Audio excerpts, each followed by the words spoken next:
Correct. All right, well, let's go ahead and get started. Welcome to our networking chat. We have invited the Cache County Spanish programming team to join us and to lead us in this one today.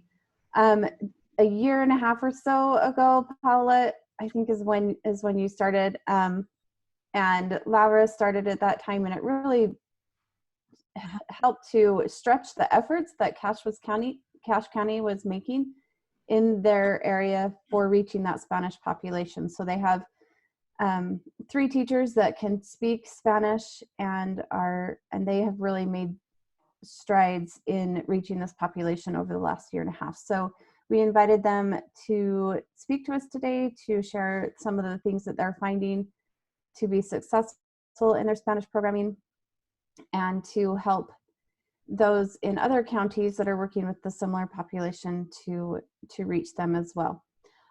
For some of you that are not Spanish speaking, Paola will try to explain the things. I think her PowerPoint or her presentation's in Spanish, so she's going to do her best to kind of translate and help you understand what we're talking about. One of the things that I ask her to help for those that are English speaking and not Spanish speaking, but how to reach that ESL population where they maybe speak Spanish as their first language, but we still want to be able to reach them and invite them to attend the English classes. So she'll kind of help how to reach that population in general, whether they are Spanish or bilingual, or just the best ways to reach them and speak their language. Well, that's kind of their culture language. So that's what I meant to say. Okay. Cache team, we will turn it over to you. Okay, so I'm not sure if Selena wants to say something. No, you're the lead, so okay. Go ahead. You guys. Okay, so when Marcia and Christy talk about this presentation, my first thought was if we really know the population that we're working with. So I just did a presentation about will give us the big picture about how is to work with Latino or Hispanic community and how can we engage with them and the places where we can find them. I mean, a lot of people think that Hispanic or Latino is just the same as Mexican, but it's not the same. I mean, the majority of the Latinos in the United States are Mexican, but not all of them. So I'm just gonna share my screen. And I'm gonna put my desktop, let's see. Can you guys see it? Yeah, okay. So here it goes. Okay, like I said, I just wrote in Spanish, but it says regional training, Spanish programming. So basically in this says, who are the Hispanic or Latinos? So the word Latino means about Latin America. And it's basically refer to people that have a nationality in one of all these countries. So it could be Mexico, Guatemala, Cuba, Venezuela, Colombia, Bolivia, Peru, Brazil. So one of the things that I would like to emphasize is that the most part of these countries, they speak Spanish, but not Brazil. And I think in some of the little islands in Dominican Republic, I think they also speak French. So in Brazil, they speak Portuguese, but they are Latinos. And I think one time, Gabriela Porter from Utah County, she was teaching a class in Spanish, and we are lucky to have her, and that she speaks Portuguese as well. So I remember the one time she mentioned that one of the participants of her class, it was from Brazil. So it was funny because she was speaking English, Spanish, and Portuguese in the same class. So I guess that was funny way to explain one. Okay, so the difference between the Latino and Hispanics is that the Hispanics, they're mostly the people that speak Spanish.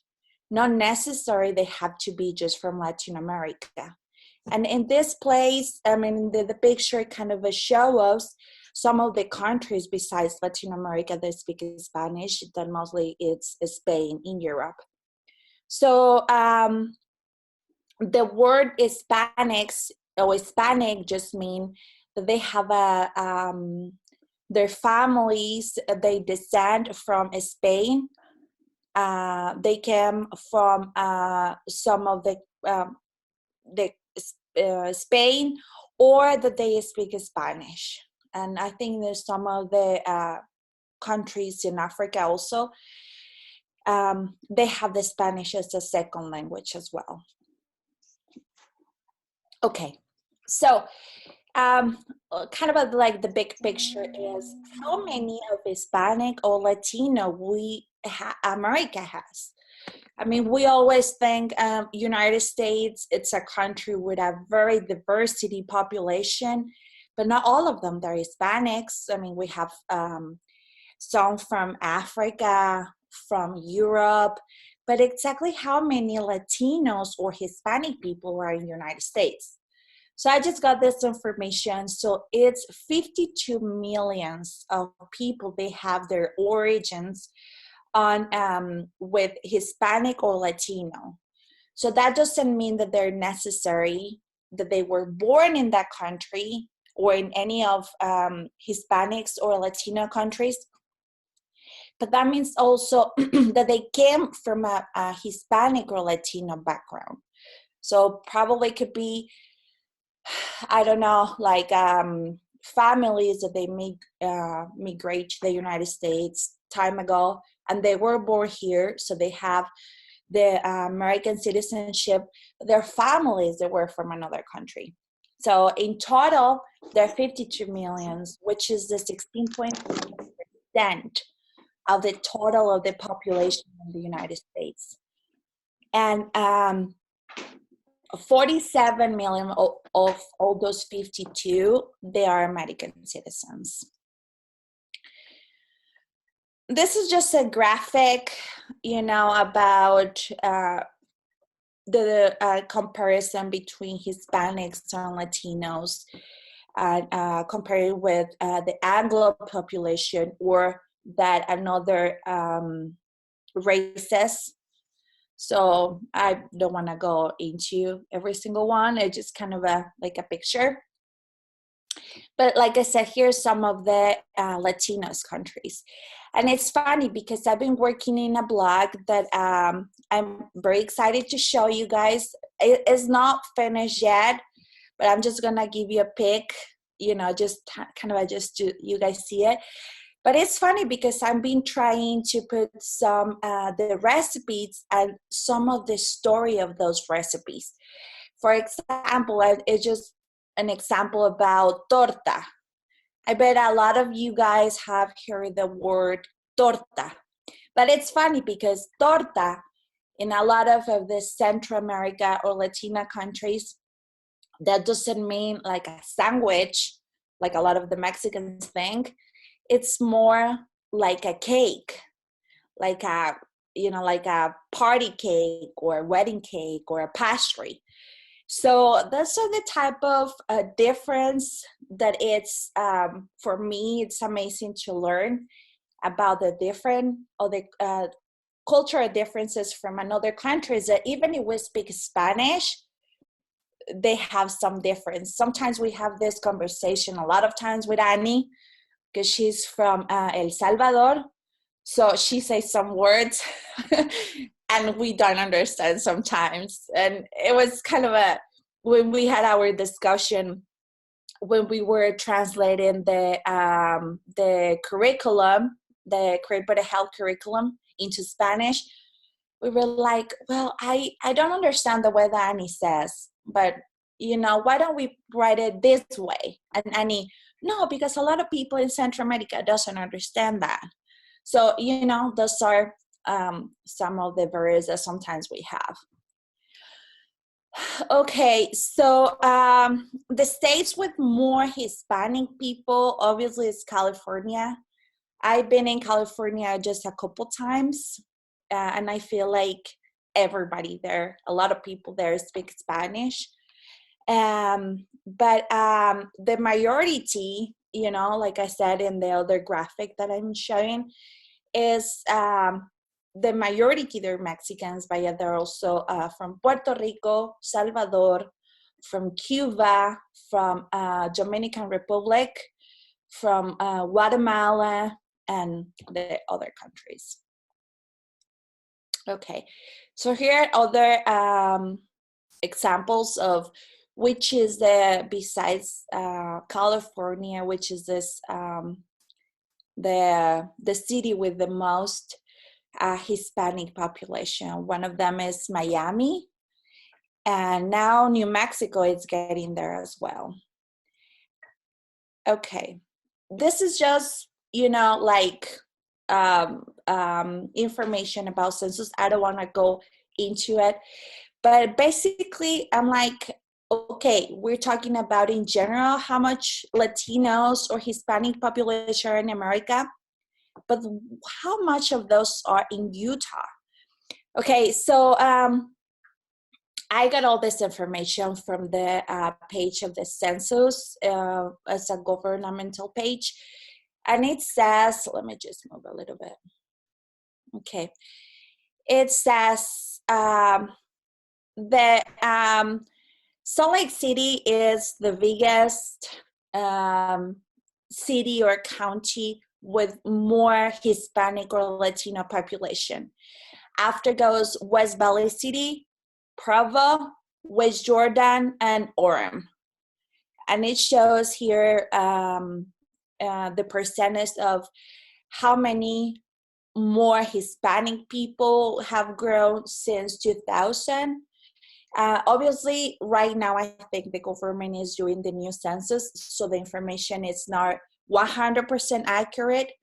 But, the numbers, as we can see, they're probably going to change a little bit. But Salt Lake City is the city with more Hispanic people in Utah. Oh, let's see. Okay, so now, when we know the background a little bit, like I said, this is just like the big picture. But when we know about the Hispanic community, do we really know where the Hispanic community gather? Before I get this job at the university, I used to work for a program. It was a Head Start program, migrant Head Start, actually. So I have a lot of families that come, that work from the agriculture. I will say that 90% of them, they were with Latino or Hispanic background. So that helped me a lot to find out where I can find the Hispanic populations. In some of the places, obviously, is the most common places, the churches. So the majority of the Hispanic or the Latina countries, they have a religion. So they are not atheists. The majority, they believe in something. So churches could be a good place where we can find some of the people that we can teach our classes. Any religion, but the churches, it's a good point. And normally here in America, I mean, there are a lot of churches that they have the Spanish-speaking masses or the reunions or gatherings, and the other ones are in English. Sorry, so they're always, they're gonna be people in Spanish or from that speak Spanish in the churches. Community centers, that's another one. There's a lot of programs. For example, here in Cache, one of the most notorious places that it's a community center, it's the family place. That one is just here in Cache. But if, for example, in Box Elder, there is a family service centers. So they also work with a big amount of community that speak Spanish. So that could be another option. The schools, they always have some ESL programs where we can, just contact them or get a hold of them. So some of the ESL teachers, they can help us to find that population. Normally, sometimes they offer their classes in Spanish as well, because there's a lot of population that has those benefits that they speak Spanish. DWS, I remember I think Laura was the first one. I'm not sure if it was just the first one in the whole program, but I remember Laura, she's like, hey, we offer classes at the DWS. Why don't we try to offer them in Spanish? And it was funny because the manager that from the DWS, that it's in charge from all the classes and everything, he is bilingual. I think he did his mission in one Latino country, so he speaks Spanish really good. So he's like, yeah, I love that idea, let's do it. So that's another option. The other one is try to identify where or who are your community, how do you say líderes? Leader. Yes. Local leaders. Yeah, your local leaders. That's true. So here in Logan, I'm not saying just I know the community because I all the time outside. I like to be everywhere, but we kind of identify some of them. Some of the teachers from the university, they're always there in all the reunions that involve Latinos. So they sometimes help us, and to make connections on places where we can teach. Another one is Facebook classifieds in Spanish. I mean, I've seen seriously a lot of classifieds in Spanish from Facebook. Cache Valley Spanish, for example, Cache Valley Spanish classifieds, o clasificados en español, Box Elder classified, Salt Lake in Spanish, things like that.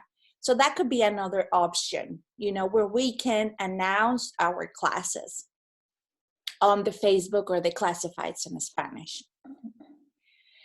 The other ones are the fairs. I mean, there are a lot of fairs. I mean, not a lot, but there are quite a few fairs during the year that they have been held or organized by Hispanic organizations or Latino organizations. So here, for example, in Cache Valley, we have the Feria de la Salud or the Healthy Fair.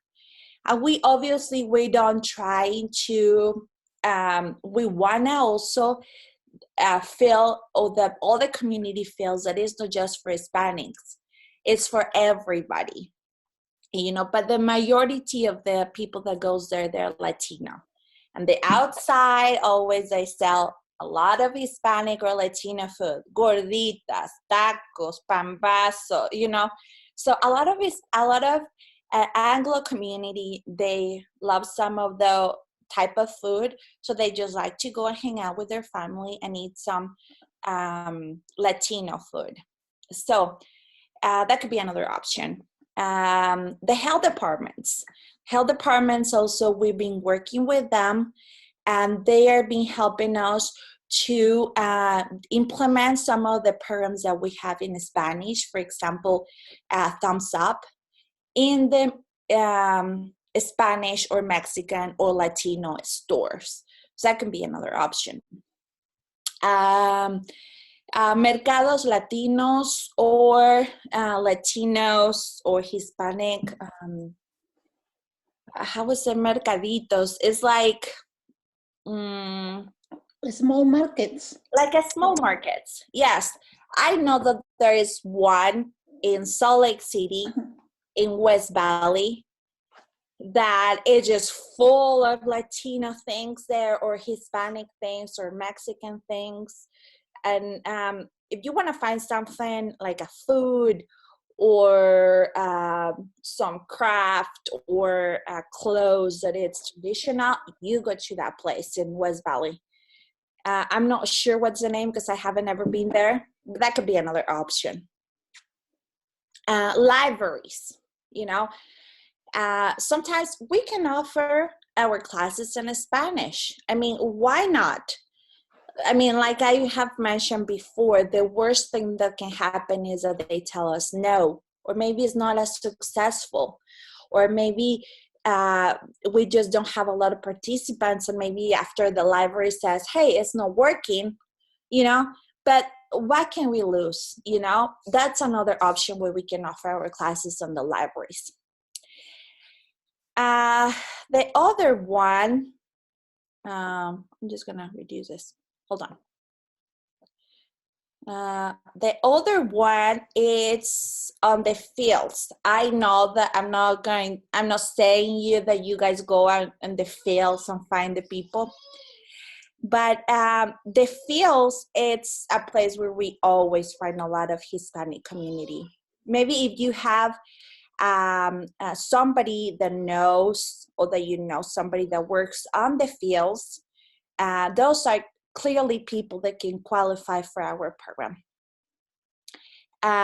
This one is the migrant schools, like the Head Starts.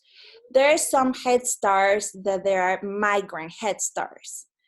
What I know is that there's one here, for example, in Providence, which is in Cache.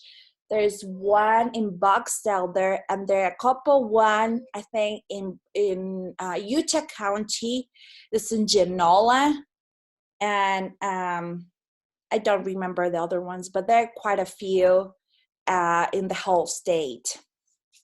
So that could be another option. You can even offer you classes and maybe in a parent meeting.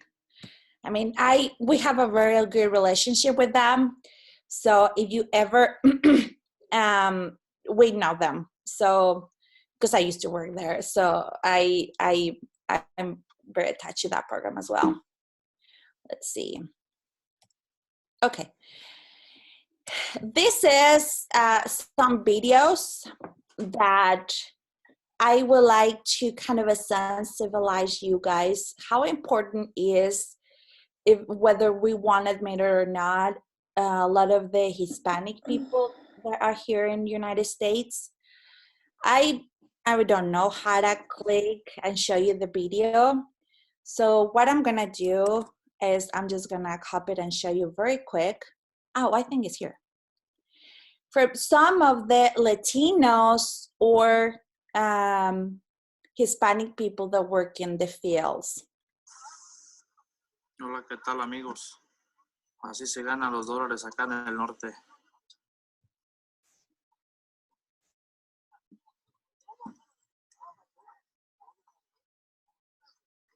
Hay para todos los que dicen que acá en Estados Unidos está fácil la vida, pero no está fácil. I'm just gonna make a pause. He's just saying that, hey, friends, we're here. They're let us in California. So he's saying, hey, for all of them that they think that come to America is easy, it's not. They have to be in the fields for long hours, starting really early morning, and be in that position, picking everything by hand. So he's explaining that's how we make our living here in America. Mira, todo el día ahí agachaditos para ganarse unos $130. And he's saying that they make around $130 average for all the labor that they do per day. In California, which is very expensive, California.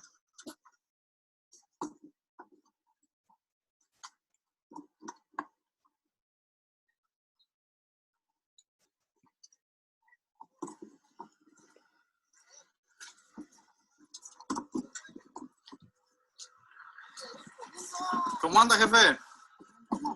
Es todo. Echándole malazo, ¿no? Eso sí.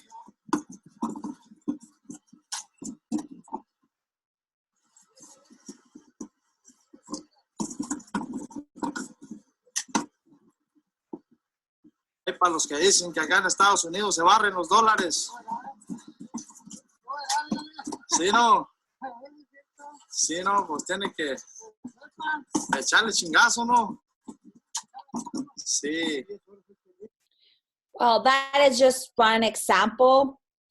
And especially right now in these times of coronavirus, I've seen a lot of videos that the people in the farms that work in the farm, they really keep working to bring all that food in our table.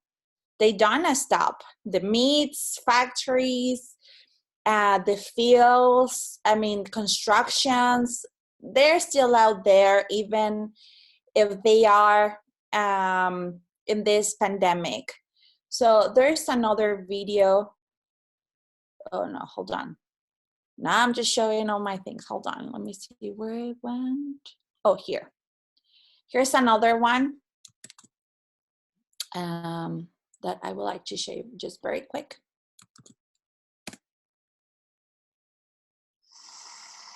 So this is another field.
Let me, there you guys are. Okay, so obviously it's can you guys still see my screen? Yep, you're good. Okay, sorry. Okay, so for me to see these videos, for some reason that sensibilized me a lot, and it's because I used to work, like I said, with a lot of families that work in the agriculture.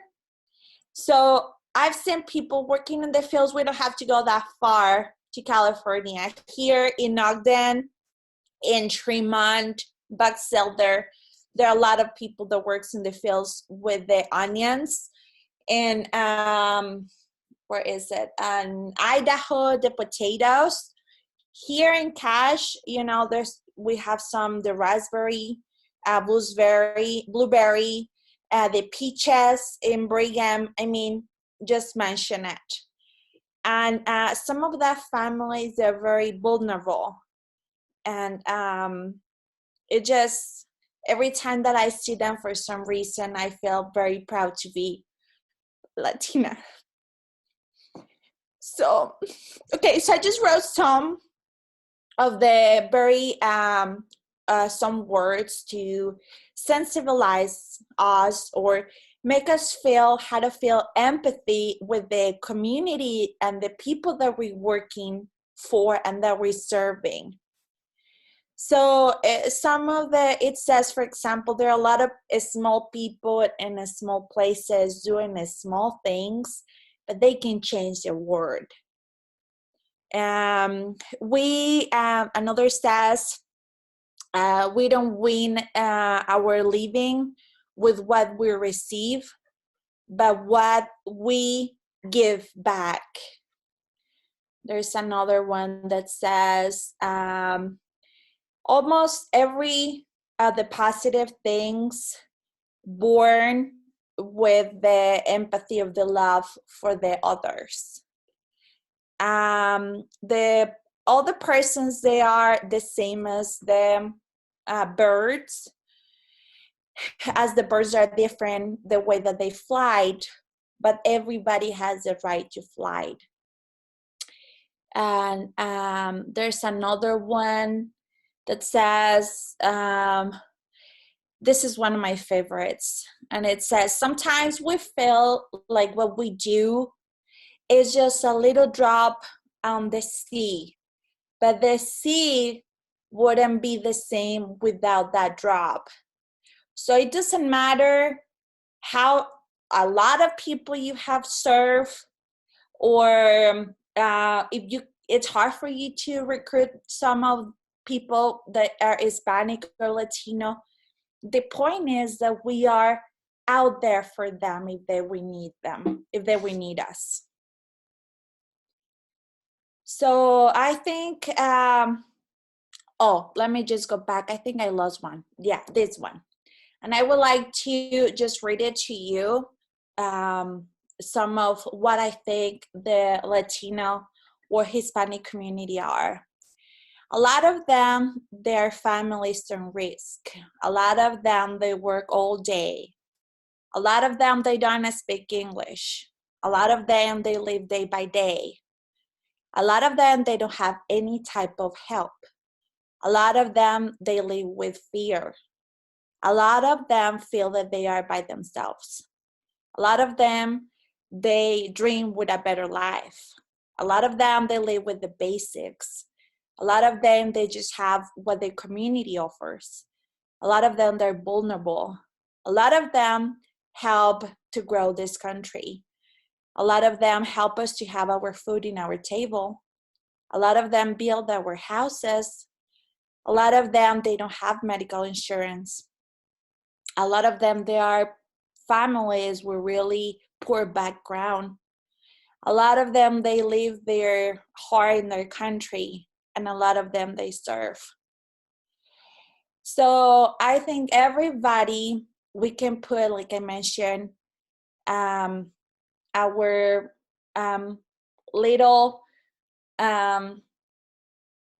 grano de arena. I don't know how to say that. Selena, you are better, or anybody that can translate that for me. Grain of sand. Yes, a grain of sand. Yeah, there you go. So we can just put that every day to make this place better, our community better, that we can help, we can grow as a community. So I think that all of you guys that work for this program have a good heart. I can tell, because just the fact that you're doing this for your community, that says about who you are. So I hope this presentation kind of sensibilize you a little bit, make you see the background of the Latinos or the Hispanic community in this country, and the places where we can find them, how to gather, or get a hold of them. Does anybody have any questions, or would like to make any comment, or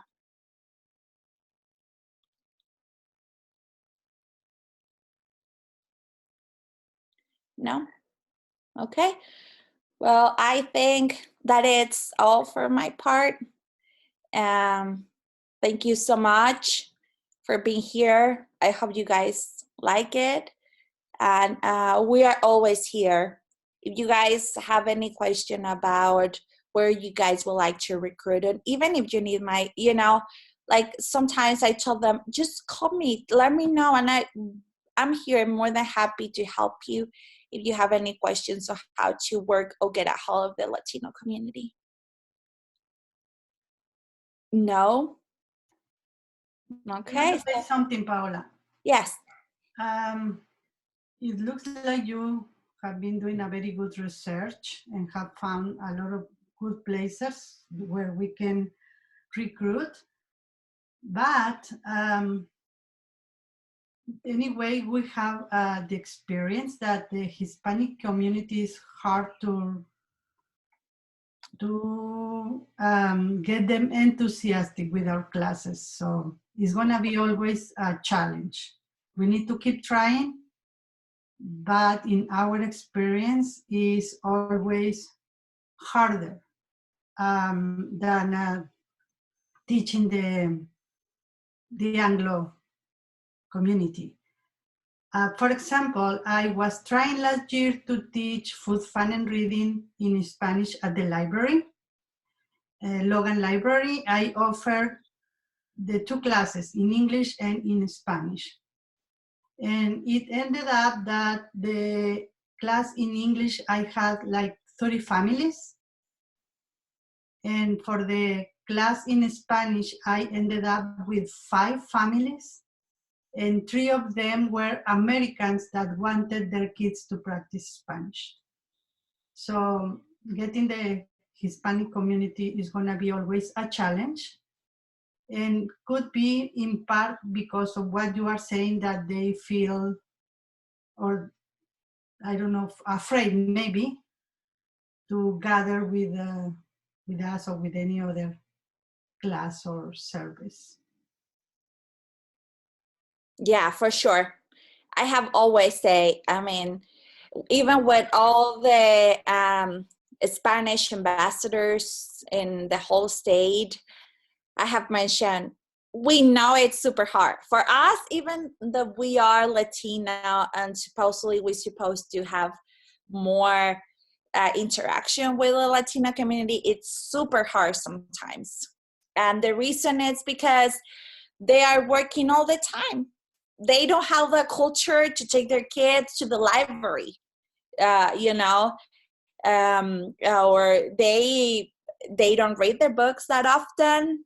The majority, I'm not saying all of them, but a lot of the migrant families that came here, they really, they don't have a lot of like, I don't want to say it that way, but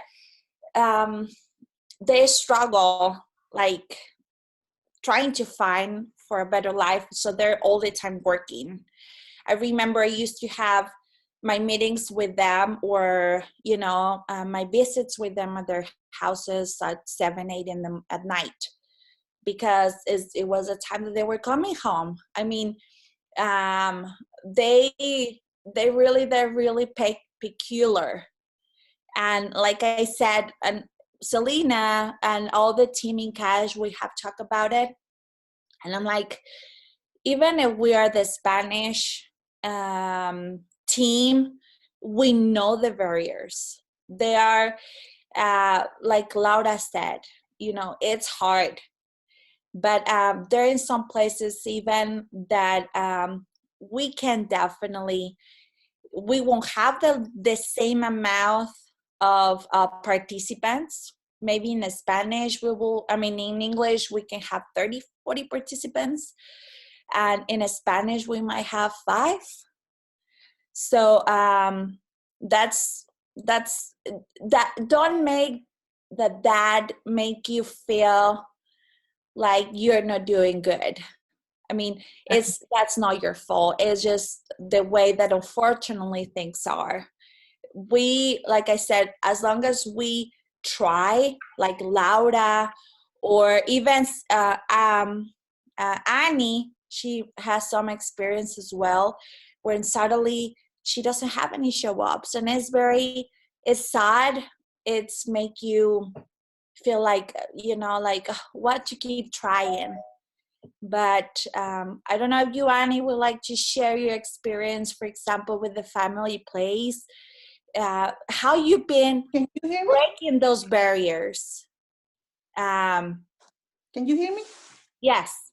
Oh, okay. Yeah, like you said, some in the last month before we start working, I didn't have any people in my class, but it was because some of them start working.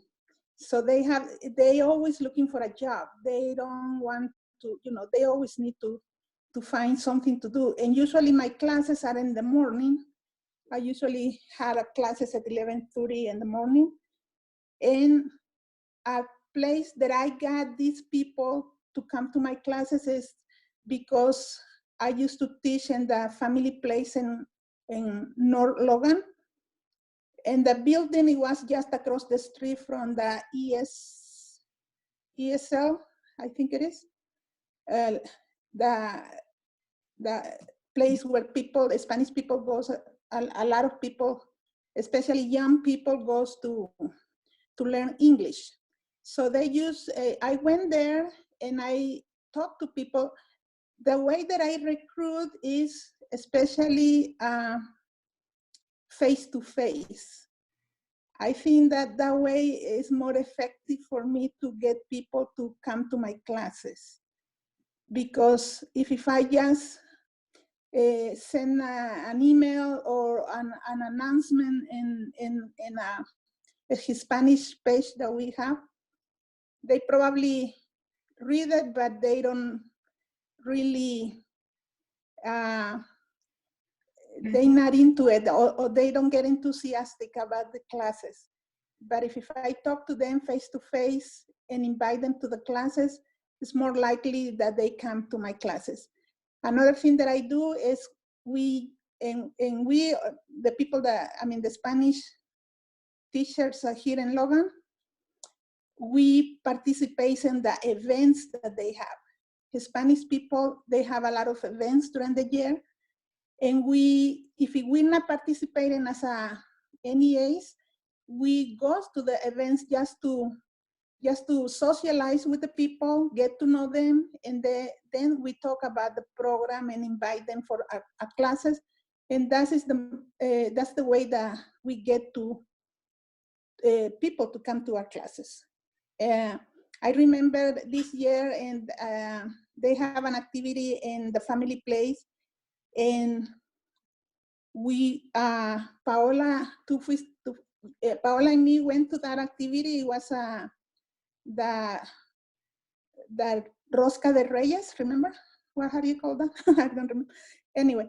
Well, we went as just to attend for us. I took my kids. I just went to meet them. Yeah, we didn't go like working. Like working.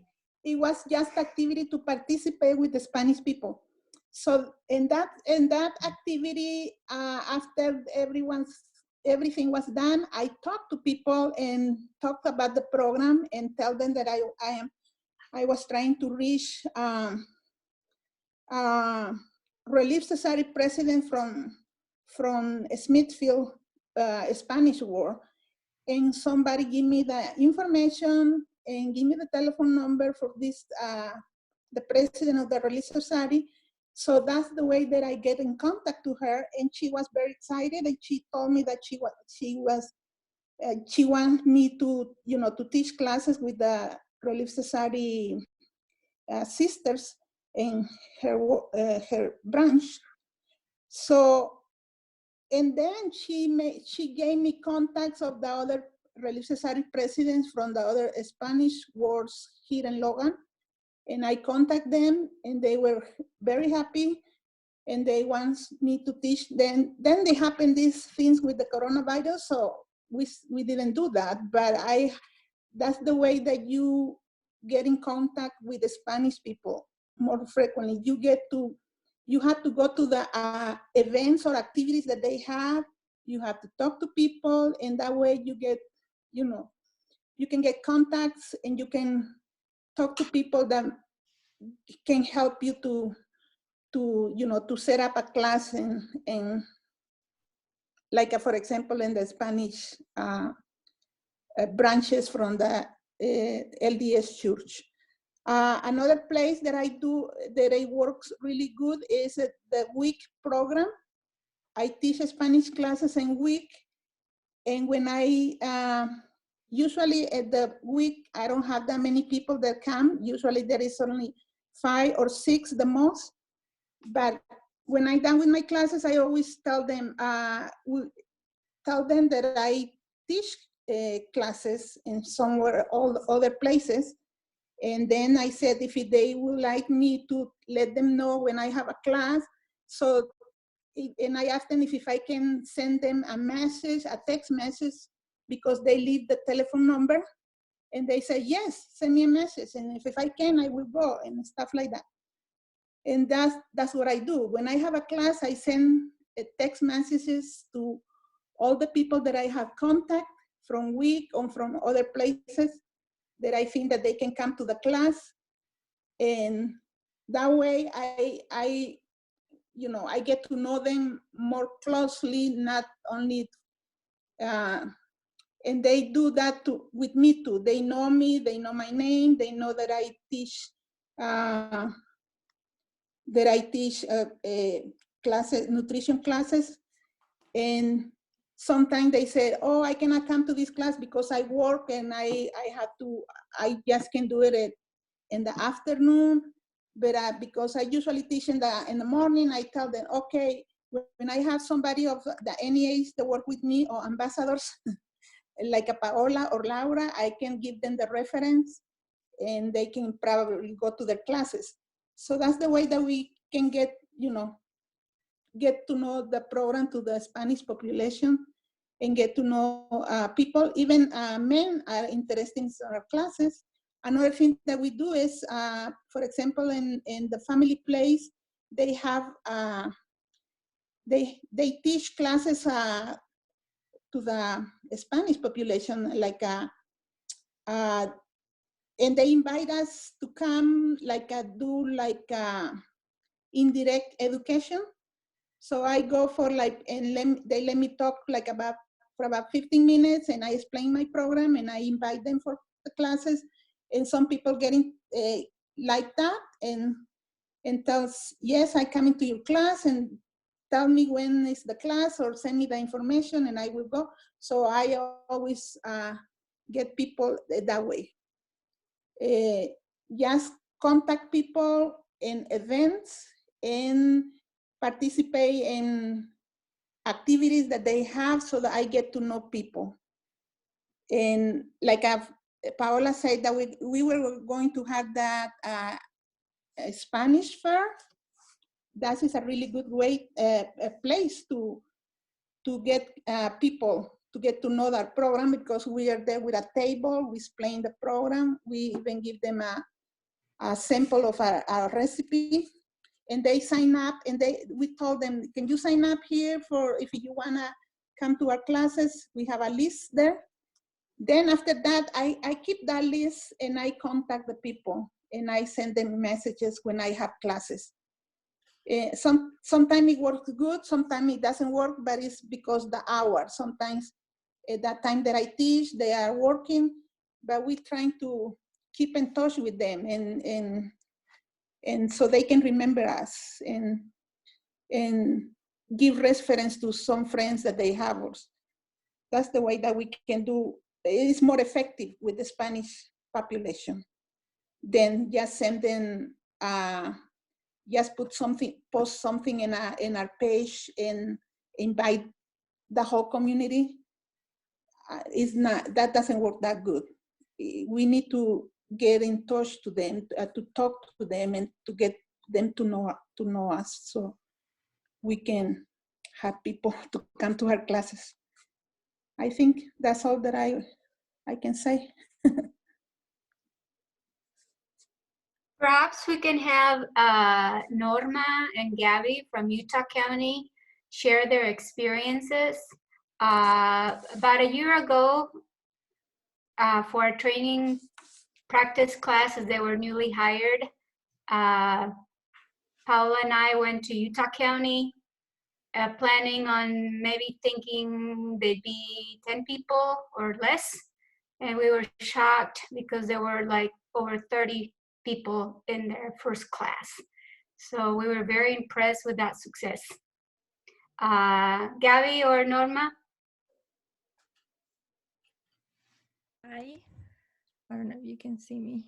Can you guys see me or can you hear me?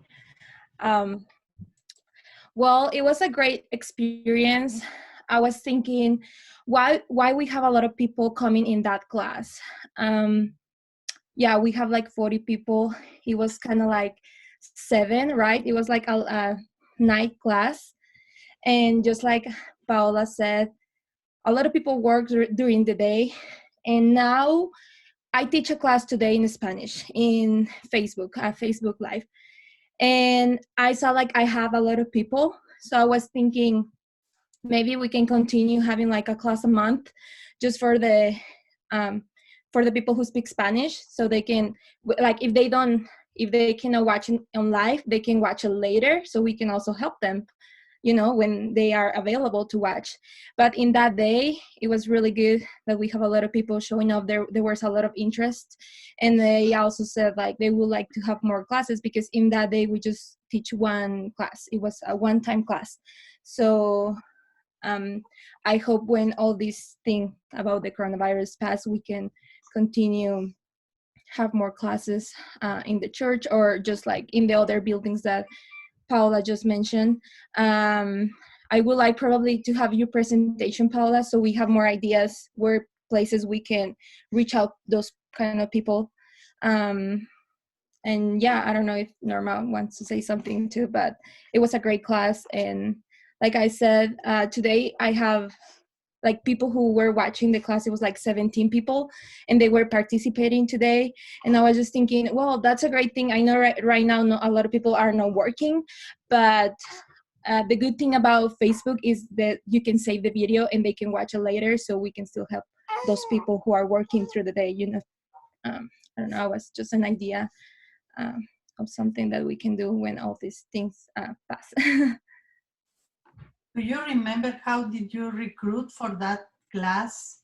Well, we have a I think Paola, it was you, right, Paola? You made the Facebook. It's Creaciones de la Cocina, is in Spanish. And also in my county, we have a Create Better Health Utah County Facebook. So we always are posting live videos. We have classes in Mondays, we have classes in English, and Wednesdays and Thursdays, we have classes in Spanish. Norma is teaching some classes in Saturdays. So we're trying to post very often, so we reach out more people. For what I understand, it's like in online, sorry, I have my little baby here, but she's crying a little bit. But if you post more, what is the word, like every day, more people, like the Facebook, just the algorithms works like that. Like if you post, your Facebook page show us to more people. That's how I understand. So we're trying to keep it very active, or account, for now. So people are just coming, and I think we're having like a really good amount of people watching our videos online. I can also invite you guys to go to our Create Better Health Utah County, and you can see one of those videos that I'm talking about. We post the materials that when I use like a couple minutes, we have the video live. So we're just like trying to keep people like interest. I know like a lot of people in the Hispanic community, they have social media. Why? Because that's how they communicate with their families in other countries. Sometimes they don't have, it's not just easy to call them, but through Facebook or Instagram, it's easy to talk to them. So they do have social media. So that's another way we can use through our county's Facebooks. You know, I was thinking that also I know it's the first time today I used for the first time the stories. I don't know if you guys know what is that. You just post a stories in Facebook, so they also can see it. Like just trying to keep active our account so people are more interested. But yeah. I think also Sierra has a really good story that she shared with me about she teaching to a Spanish community for the diaper. It was the diaper thing, or what was it? No, it was the I can't remember because I know where those guys are, but I can't remember the name. Yeah, United Way has a Welcome Baby program.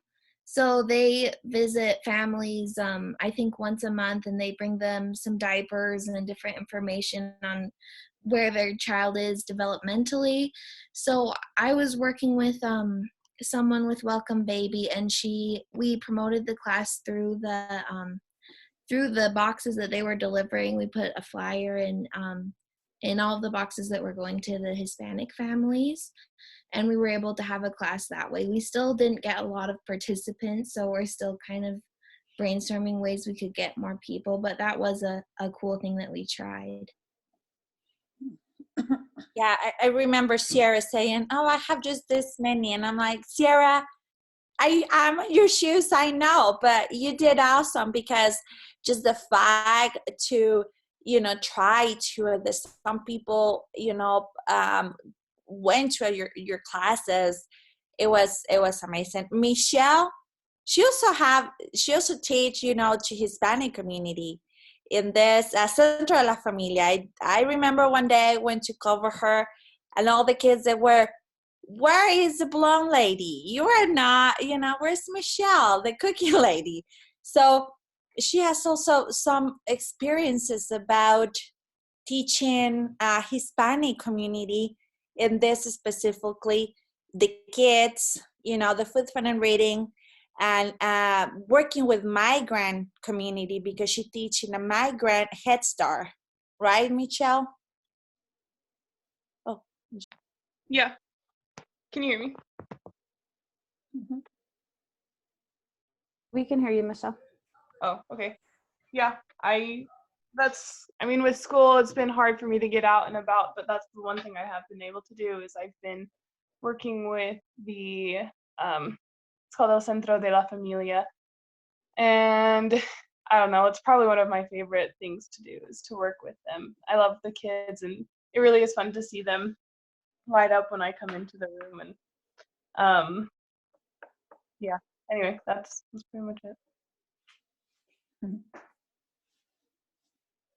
I think I have talked to our ambassadors, Nicole, Norma, that they have somehow their classes. We understand that not sometimes all of their classes, they have to be in Spanish, because even we here in Cache County, we have 3 people, and it's hard for every single of us teach in Spanish, because the population, like I said, we always teaching the same people. So but as long as you do something in a band in a Spanish, it's not necessary that everything that you do, but something, PSC, indirect activity, like I said, we can go to the Mexican stores. How many Mexican stores they are in their counties? We can work the Thumbs Up program, for example, in Spanish. And things like that is not necessary classes. We have a lot of material in Spanish. And if not, we figure out how, we always translating. We have a lot of big support from the state office on helping us to, we translate, and they help us to gather all the information with creating new flyers, all those type of things. So never feel like underestimated. I don't know if I say it right, but we're here, and we appreciate every single thing that you guys do. And we're so blessed that you give us the opportunity to teach in another language and with another type of community. Paola, thank you so much. Let me start my video again here. Thank you so much. And Laura and Annie and Selena, and for jumping in, Gabby and Ciara. And we just really appreciate you and the different aspect that you bring to our programming. We feel like your expertise and your knowledge and your understanding of this community is so vital to our program, and we really appreciate you and the efforts that you're making. We recognize that it is challenging and it is hard, and you guys are doing a great job meeting those challenges. So thank you so much. And Gabby, Jocelyn just wanted me to give you a shout out that the way that you're handling your social media is just spot on, and and she was just happy to hear that what you're doing and the way that you've got it organized is exactly what we like to see. So just let me share. I'm sorry, let me share. Go right ahead. But Norma on her Facebook video, I mean, all of them, they have a bunch of views, but Norma has 1K on her video on Facebook. Is that the Saturday class? Yes. I would leave our program and become a celebrity. We're going to lose her to Hollywood. Norma! 1,000 views? 1K. And Norma was telling me, what does 1K mean? And I'm like, do you have a lot of views? Great job, Norma. Way to represent. I mean, all of them, I'm going to say all of them, they have a lot of views. That is ridiculous. But I was impressed for Norma's. Yeah, for sure. Well, and after Gabby's first class, so I am an administrator on that Utah County page, and it popped up on mine. It gave me a notice that it was that her watches were 80% higher than any of our other posts. So good job, Gabby. Both of you. Great job. Just I want to say something. As Paola, she mentioned in her presentation, Latin people, they are awesome, as we know, as you know, we are Latin people, that we are working with you. I'm a Mexican, but she was mentioned, Paola, that they need us because they have different situations in their lives. So when I work with them, also like you mentioned, I work for Welcome Baby too, and with Food Fun and Ready, with those parents that they have children in that program in Welcome Baby and Week and other programs, and they say to me, oh, these classes are worthy for us, are remarkable for our life, because I learned something new from you today, how to handle that situation, that they can fit better at home with their family, even with their hard situation, because they left all that they have in their countries. So sometimes they are suffering here, but if we offer the program, Create Better Health and with Food Sense, we need to encourage them and to offer our program to them, to Latin people, because they need that, and they need us. And just to invite that you can work with Latin people, because they need you and they need our program, and they are awesome, and they really need to learn how to handle those difficult situations that Paola, she mentioned today in our presentation. So thank you for your presentation, Paola. Okay, everyone, thank you so much for being part of this. Oh, was there another comment?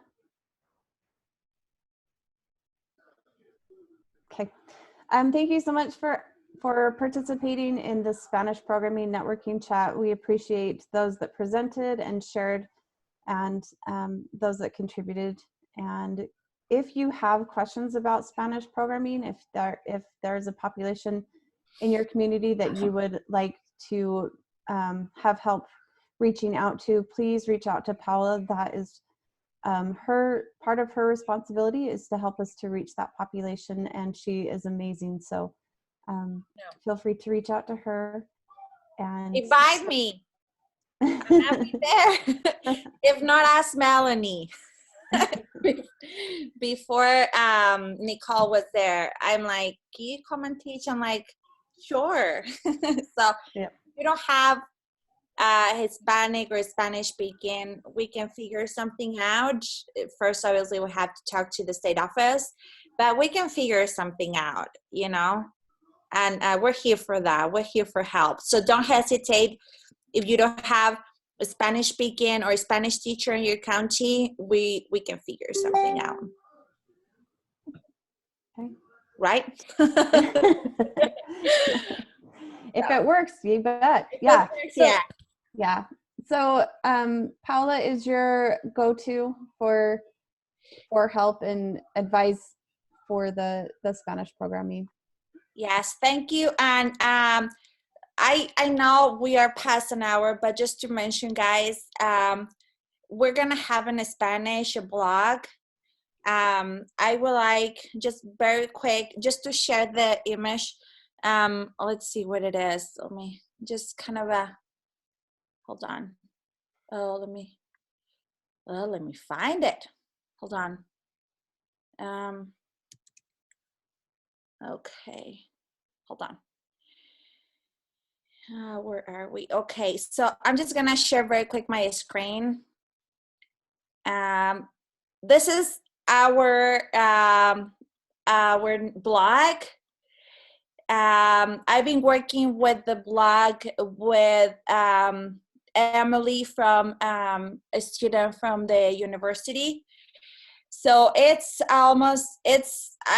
pretty sure that it's almost ready.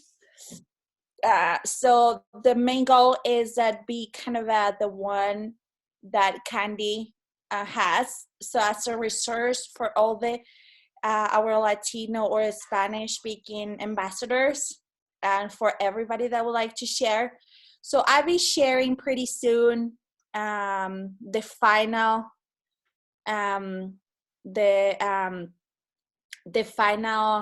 blog, you know. And so what I will ask you guys is that please just share the same for the state page, the Facebook state page. So pretty soon we're gonna be sharing this. I'm kind of new about the blogs, so I still don't know how to put things here. So that's what I need Emily from the university, and she's been helping me. So pretty soon we're gonna have everything in order. So just to let you guys kind of do a sneak and peek, I think is that how you say it, about the new things. But we have our Facebook state page, Create Better Health in Spanish or in Español, and we post every day things there. So I will share the link maybe in an email. Just give us a thumbs up or like and share it. So that's the other thing. And sorry, you know, my kids are all the time in underwear, so sorry. So cute. We're all trying to adjust to having our kids all around us all the time. We get it. And it's fun to see everybody's family and in this situation. I'm glad to see everybody's got their families close by. Thank you, Paola. That looks amazing. I'm excited to see it launch. And everybody go and like and share about the Facebook page, for the Spanish Facebook page as well, so that we can get the message out there. And thank you for doing what you can to reach this specific population. Everybody have a great afternoon. Enjoy your day. We will see you again on Thursday. So Thursday, again at 1 o'clock, we will be having Dr. Karen Allen will be speaking to us. She's going to address some food myths. She's going to also talk to us about the sell-by, like the food expiration dates, used by, sell-by, and expired, so that we can better understand that and teach that to our participants. So hopefully reduce some food waste and dispel some of the myths that are out there about food. So we look forward to seeing you guys at 1 o'clock on Thursday. See you, everybody. See ya. Thank you to everybody. Bye, guys. How do I go? Oh, here.